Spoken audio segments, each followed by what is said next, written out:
Hello, everyone, and welcome back to Equip the Strength podcast. Today, I'm very excited to have Jen Campbell here from Balance 365. And welcome, Jen. Thank you for coming on to talk to our Thanks for listeners. having me. So, give us a little background about you, because we've known each other for 7 years, and a lot has changed for you. But tell us a little bit about what Balance 365 is and what's it all about. What's the goals for your company? Yeah, so I was lucky enough to have a couple really amazing strength and conditioning coaches early on in my 20s. You were one of them. And another one was my husband's coach he's a boxer. So he had a strength and conditioning coach helping him get ready for fights. And so just having that exposure to really good coaching early on, I would say really changed my trajectory and my expectations, and really changed how I saw the world, right? I had basically gone from your typical young woman who was constantly pursuing thinness, bought fitness magazines from the grocery store and was trying to copy other people's workouts and the way they were eating, obsessed over what fitness models were eating, thought I could try all these supplements, thought I should maybe do clean eating, keto, and that went on for years before I really discovered what I would call sustainable fitness and nutrition practices. And my background is actually business. So I worked in digital marketing before I was in the health and wellness industry. And I always had an entrepreneurial brain, but I think I was waiting for I worked for this digital marketing company and I saw people doing very well online. And I think I just was waiting. I was waiting for an idea. And living my life, doing my thing, got married, had the kids, did all the things, worked with you. And I felt really drawn to the health and wellness industry. A lot of the reason would probably be from working with someone like you that was very compassionate. I had just had a baby. You weren't trying to kick my ass. And I also had, just some postpartum issues like pelvic pain, incontinence, all of that. And nobody was talking about those things back then. And I wanted to be able to bring this information forward. And my entrepreneur brain was like, there's a real gap here. That's where I started. And when I started there, I saw more gaps. And I think that you and I could probably say there's a lot of health and wellness gaps in this industry. So I started running pre and postnatal group fitness classes, and I would have women coming in who wanted to lose weight, which, by the way, I'm totally fine with that as a goal personally. But they were just very unkind to themselves. I'd get emails inquiring if I was the type of trainer that would kick their ass in the gym and help them lose the last 5 pounds of baby weight and things like that. And it was just so not aligned with the woman I had become in my 30s, early 20s. Totally. I would have been all over that, but it just wasn't where I was anymore. And I could see the deep harm that it was causing, that it had caused me and that it was causing other women. So that was a very short stint on the fitness side of the health and wellness industry. And where I decided I really wanted to work was in nutrition coaching. And to be honest, nutrition coaching is, as far as what our company does, it's a very small piece of what we do. I would say we're more like life coaches than nutrition coaches. But nutrition coaching that's meeting people where they're at, and that's them thinking that's what they need. Right. Do you know what I mean? Totally know what you mean. And you have to do that, right? You have to meet them where they're at, because otherwise you're not going to reach them, because they're not ready to it's awareness. There's like an awareness piece that hasn't happened yet for both of us. Even we had that happen along the way, where there's just this raising of awareness. And what I love is that you said that it's more about life coaching, right? Because a lot of what you do, I believe, is like helping people with skills and thinking patterns. And one of the things that we're going to touch on today is the all or nothing way of thinking, and viewing things in a perfectionistic kind of way, that if you don't get it all right, then there's not worth doing at all. And burn it down. Yeah. And it's so like as if it's zero sum, like unless you get everything, then you're not going to get anything. And so tell us a little bit about some of the, I guess the more of that, like those problems that maybe you're seeing coming as people coming into where you're meeting them at. Yeah. So the interesting thing about what we do is our clients primarily have weight loss goals. And the interesting thing about what I do compared to when I started 6 years ago is we've had an enormous kind of uprising of like this anti-weight loss message. So when I think back 10 years ago, it was all weight loss, weight loss, weight loss. And I thought that was wrong, right? Like I saw the problem in that. And now it's all anti-weight loss, anti-weight loss, anti-weight loss. And I also see the problems in that. So that's still what we do. And it's funny because when we got started 6 years ago, it was sort of those fad diet pushers that really criticized us, right? So we would get these messages that we're promoting obesity. Like it was just, you can just imagine the types of things we heard.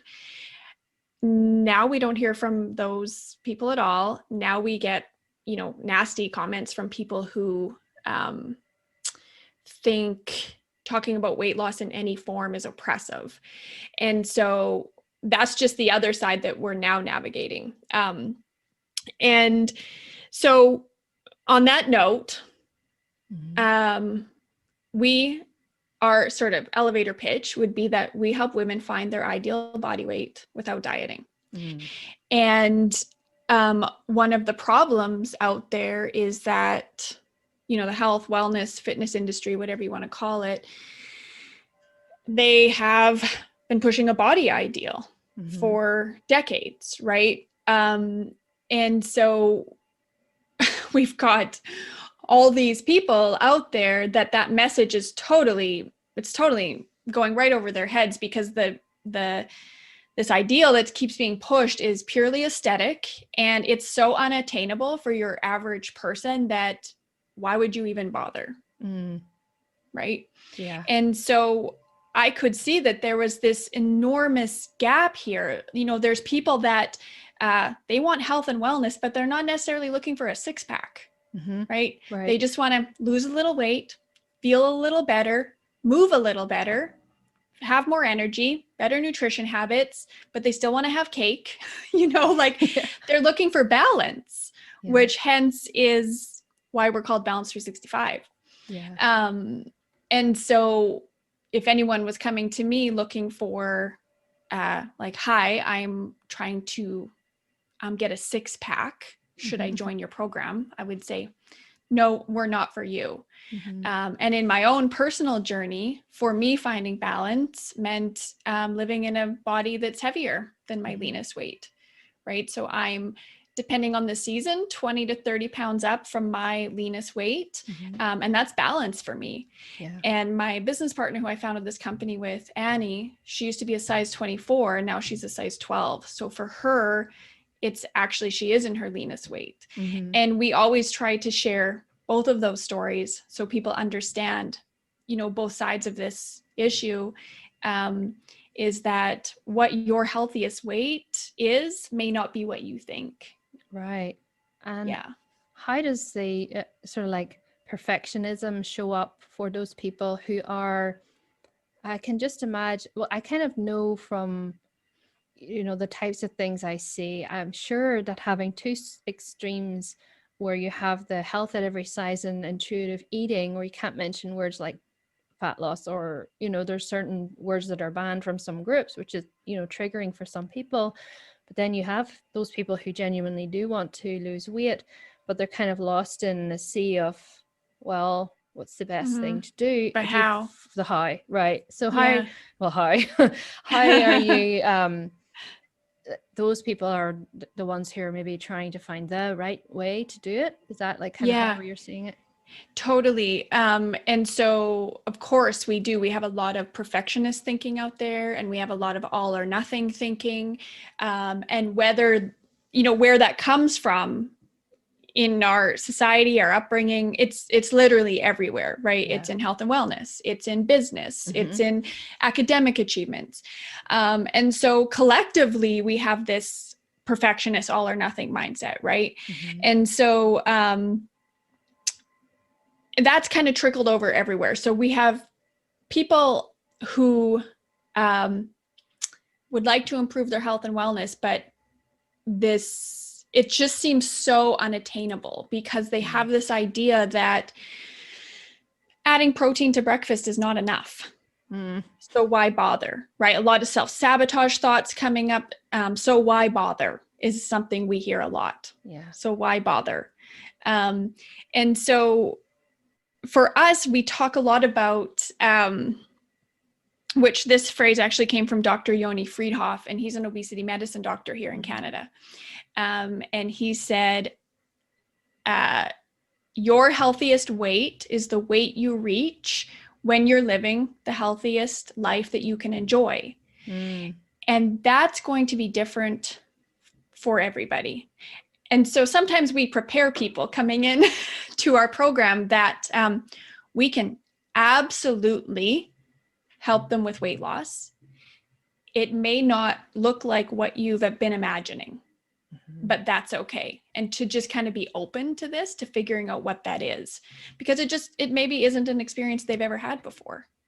Yeah. They've been up and down and keto and, you know, dropping 50 pounds in 3 months. And then 3 months later, they put it all back on. And, you know, and honestly, there's a lot of mindset stuff that comes with that. And, you know, when you fail, quote unquote, fail at something over and over and over, your self-efficacy is so low, like you really just have no trust in your own ability to follow through.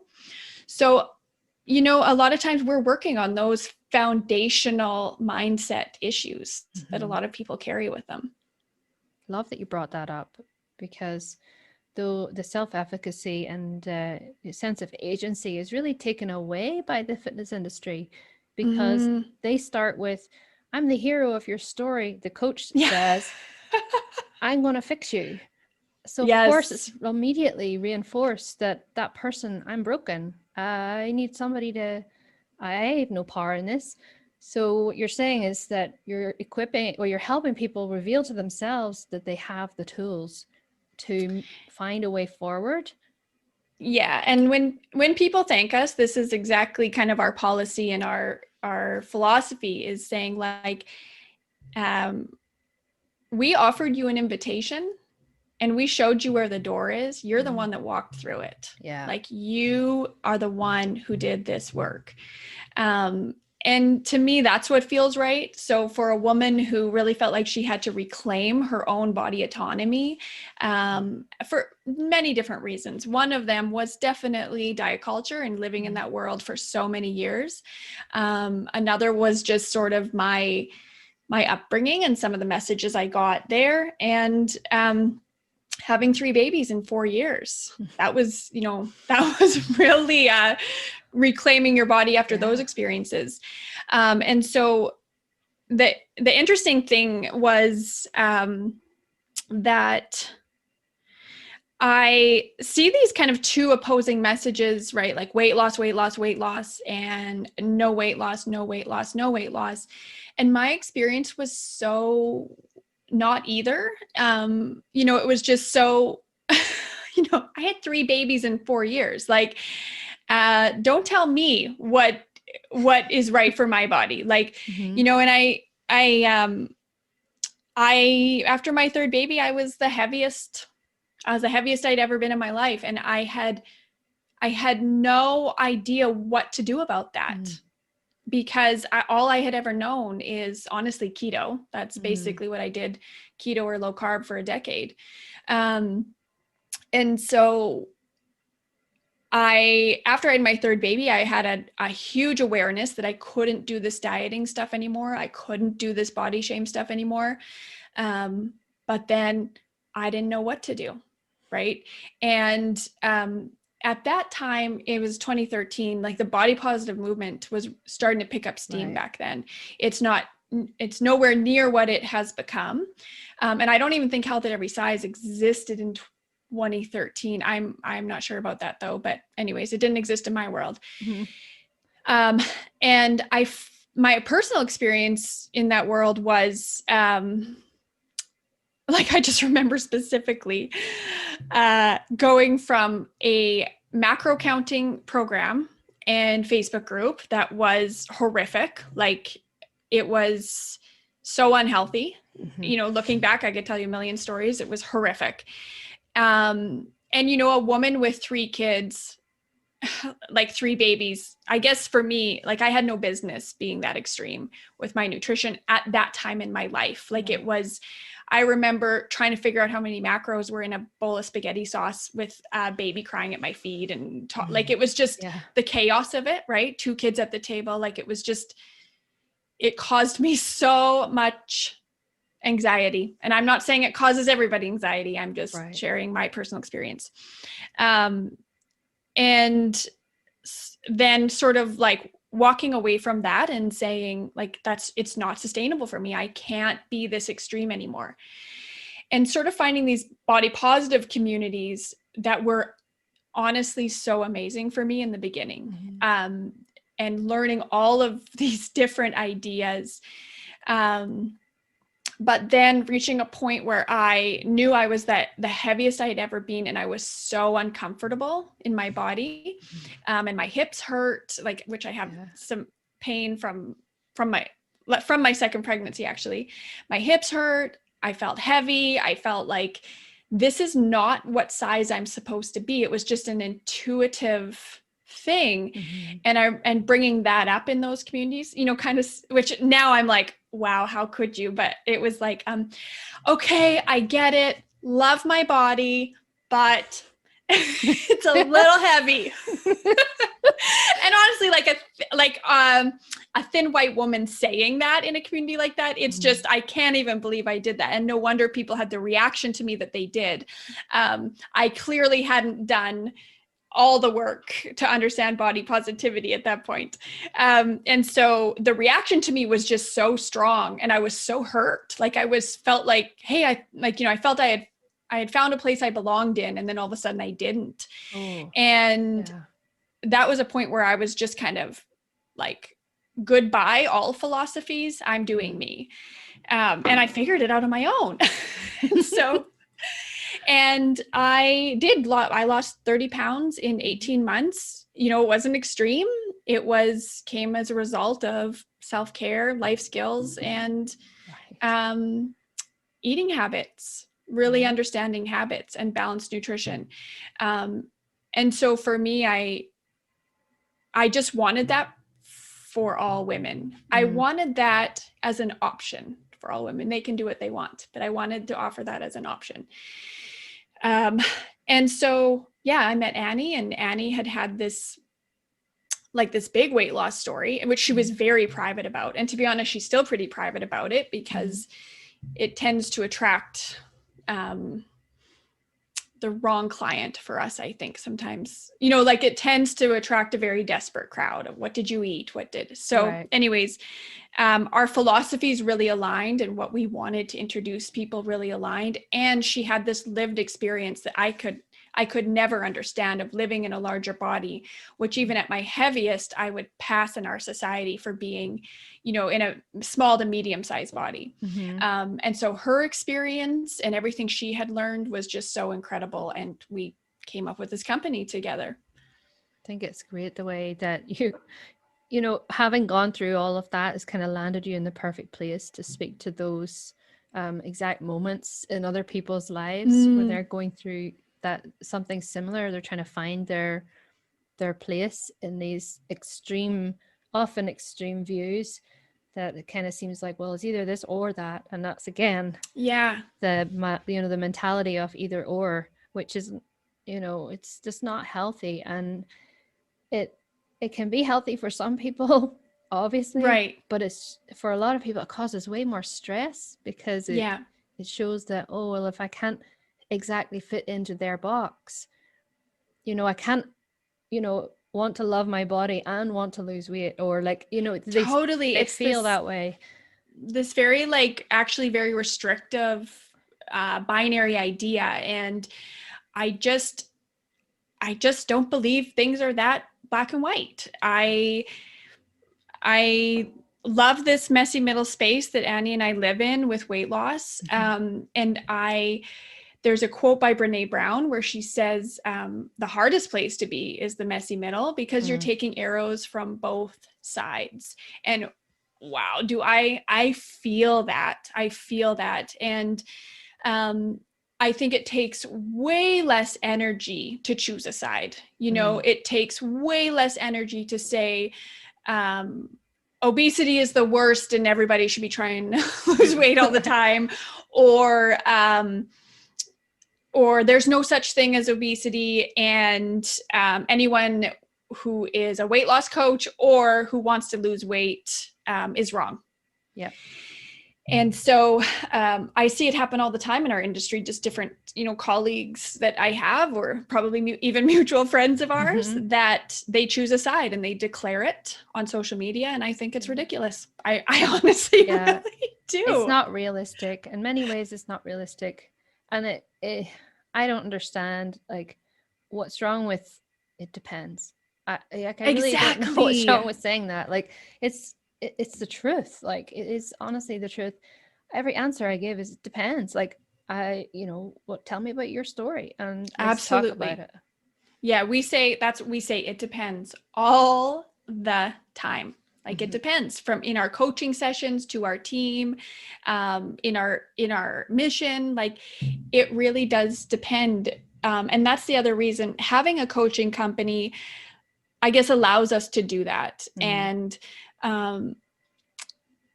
the type of coaching we do is so individualized that honestly, it was even hard for us to figure out what our business model was going to be in order to give this type of individualized feedback to people that they really did need at a rate that it's affordable, right? Like most people don't have $500 a month to drop on nutrition coaching.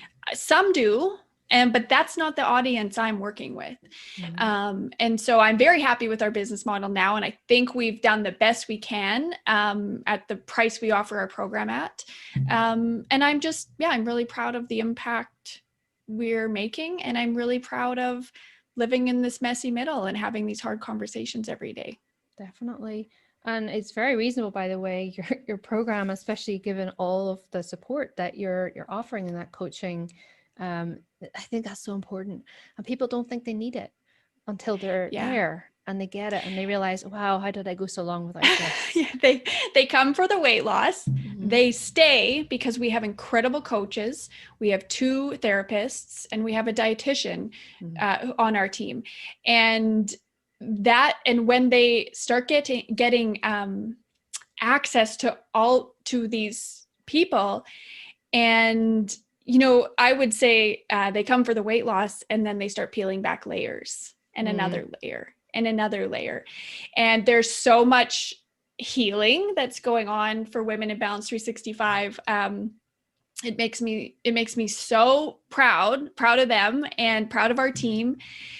And every woman that kind of comes and works with us and discovers something about herself and finds a new trajectory in life, like I honestly don't care about the weight loss. Like that is not the most exciting part of our program. It is women discovering their inherent worth.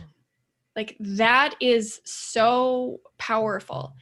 And then choosing the life that they want to be living, right? Like choosing. And I don't mind. I don't care if she works with us and she decides weight loss is not important to her. I'm like, good for you. Right on. Right. But you're now choosing. Right. You're not just opting in to our culture. Exactly. Oh, I love it.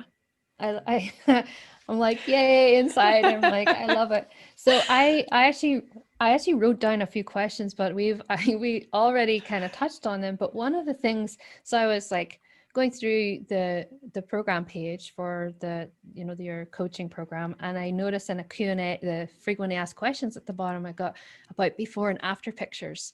And I wonder, could you talk about that, because this resonated with me. You don't use before and after pictures, generally speaking. So Generally, no. Once in a while, we've used Annie's. And it's funny that this is a question because we shared Annie's today. And we shared it and had a conversation about it, right? We're never like, bam, join Balance 365 and get results like this. We're like, hey, this is a question we get from time to time. And we get it all the time because we don't use before and after photos. People question us on, do people even get results here? Like we had a comment a couple days ago on one of our posts. So we have a workshop coming up on emotional eating. And so we're running ads for people to sign up for this workshop. And a comment that came in was just a bit snarky. And she's something about, says too thin women. Like, and you know what? I get that. Like I totally understand. I've never been there, but I understand how it must feel to live in a larger body and have thin women from the fitness industry telling you what to do all the time. So I get the pushback, and I like accept it. It's part of my work to accept that. So Annie went, to speak with her in the comment section to let her know that she has her lived experience. And also to show a lot of compassion. We understand why she reacted that way to our photos. And then today we did post a before and after of Annie. Like, we'll have people in our DMs that are like, do you have before and after photos? Because like specifically of Annie, because they have a hard time believing that she's lost that much weight. And so I would say we will sprinkle it in once in a while, and we absolutely share weight loss results that people get in our program, but we're not using before and after photos. And I guess what I want to say about that is, like, that's our policy right now. And people evolve and change, businesses evolve and change. I don't know what the future holds for us, but that's our policy right now. And the reason we did that is because the feedback I have heard about before and after photos is that they trigger a lot of shame. And I don't want somebody hitting the join button to my program when they're ashamed. I want them feeling like excited, empowered. I'm joining a program and a community of women and coaches who are here to celebrate me no matter what. That's how I want them to feel. But I would also say it's hurt us. Like, before and after photos are such low-hanging fruit in the health and fitness industry. They're such low-hanging fruit, and we've never had that low-hanging fruit. So I feel like we've had to work a lot harder, to be honest. But what's the upside of that? Our messaging has had to be stronger. The conversations we've had to have are more in depth. And that all just feels more aligned with our company values, to be honest, than somebody impulsively signing up because they saw a before and after photo on our Instagram page, or they saw a wall of before and after photos. I totally resonate with that decision, or that grappling that you have to do about that as a business, because I did that with Get Glutes. Like, do I show a before and after picture? Like, people are going to respond better to that, but I show one and that's mine, but I talk about it after they sign up not for the program, but for the email. I talk about that was a snapshot and here's what happened after that. And reflecting back on that, here's what I've learned. And because you can't, like, it's a moment in time, and It's a moment in time. Like it means And we nothing. really try to normalize weight fluctuations Yeah. in our company and going, hey, like you don't, maybe you don't lose 30 pounds and you don't become 145.6 pounds and stay there forever. Mm-hmm. Like I would say for our weight loss clients, we tell them to wrap their heads around moving into a different range of weight.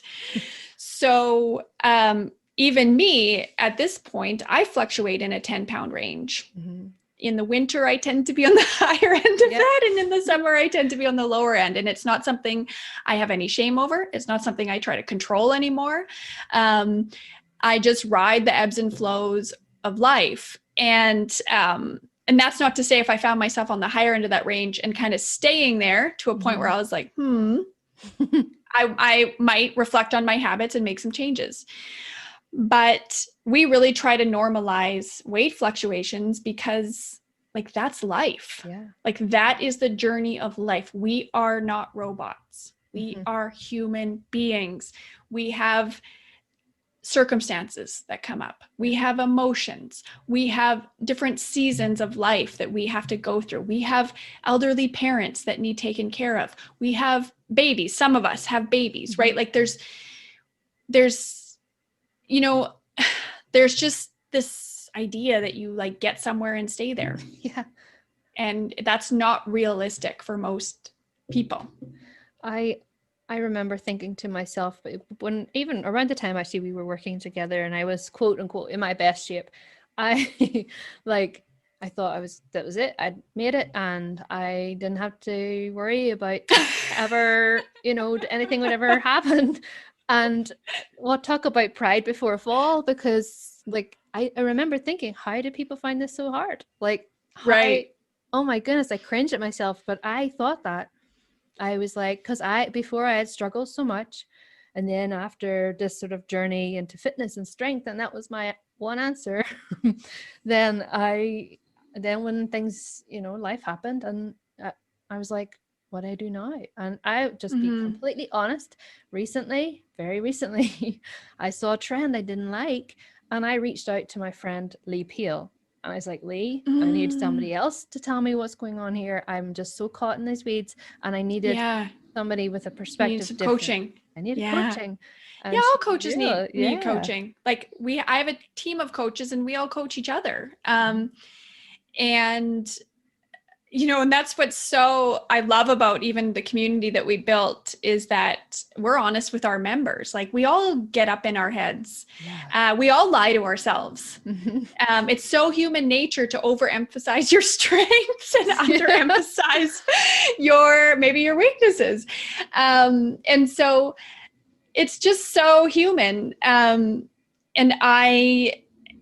when we talk in our community, like we talk a lot about being human and being self-compassionate, and also finding the balance. We have this concept in Balance 365 we call mothering yourself, or for other people it might resonate, parenting yourself might resonate more deeply with them. And we talk about the two sides of learning which inner mother you need. Do you need inner mother that's wise and comforting and will hold you?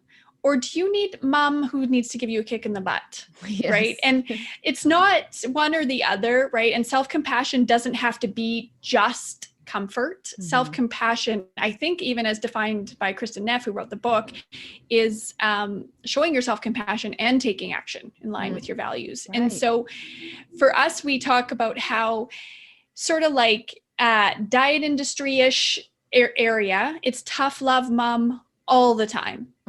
And that's not going to lead to very good outcomes for people. You can't be in a very hard place in your life meeting yourself with tough love mom.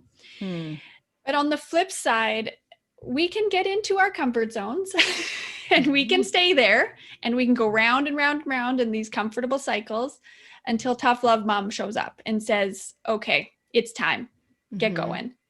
And we need both, right? And part of a life skill I would say we work on in Balance 365 is learning which one you need. And it has to be applied in the right context, because if it's not, that's when it's harmful.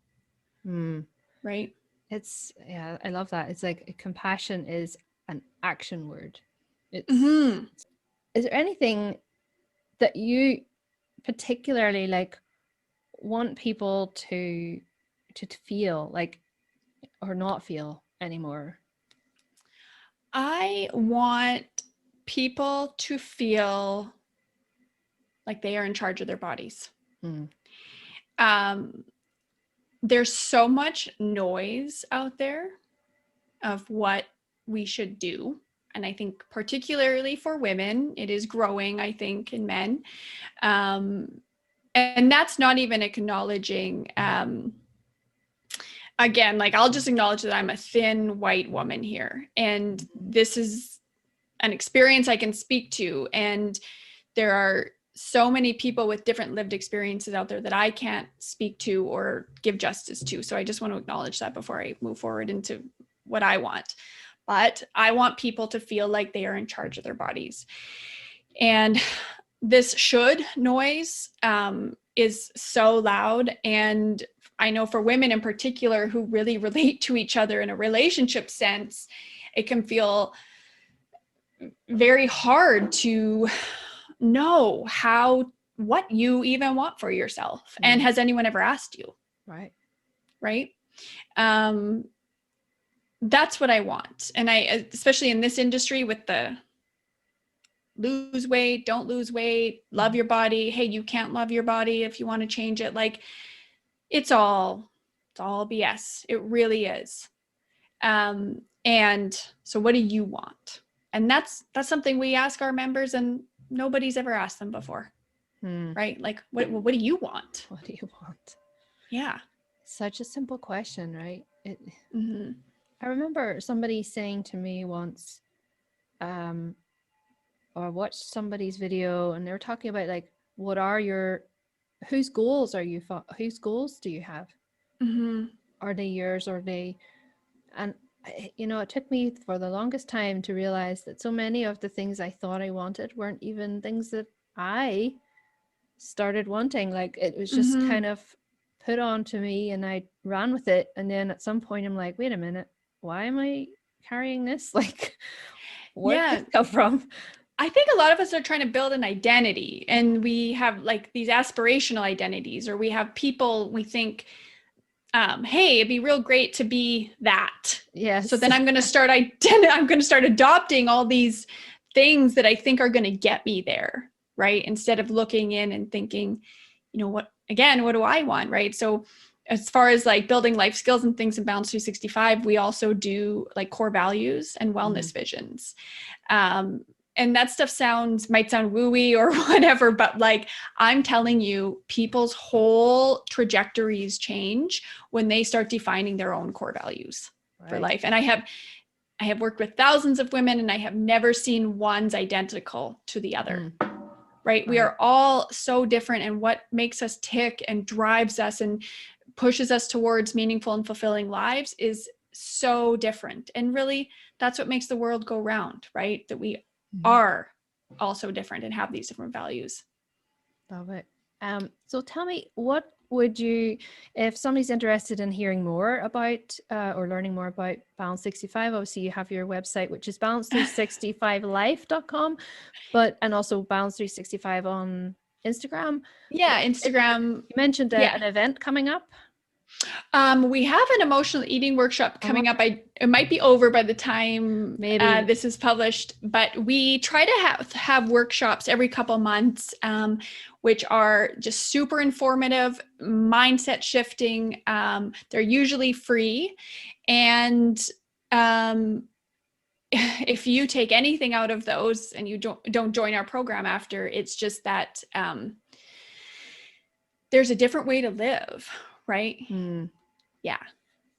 Love it. Well, thank you so much for being on the Equip Strength podcast, and hopefully you plus maybe Annie could come on in the future. And, I really think you would love to talk to Annie, and I think she's got so much valuable stuff to share beyond what I have said today, and she has just such an incredible, beautiful perspective of all of this: weight loss, health, wellness, growing into the woman that you were meant to Mm. be. Love it. Well, thank you so much, Jen, for being on today. And thank you, everyone, for tuning in. Head over to balances365life.com and check out their program. I just love what you're doing, and I wish all the best for you in the future. Thank you, Marianne.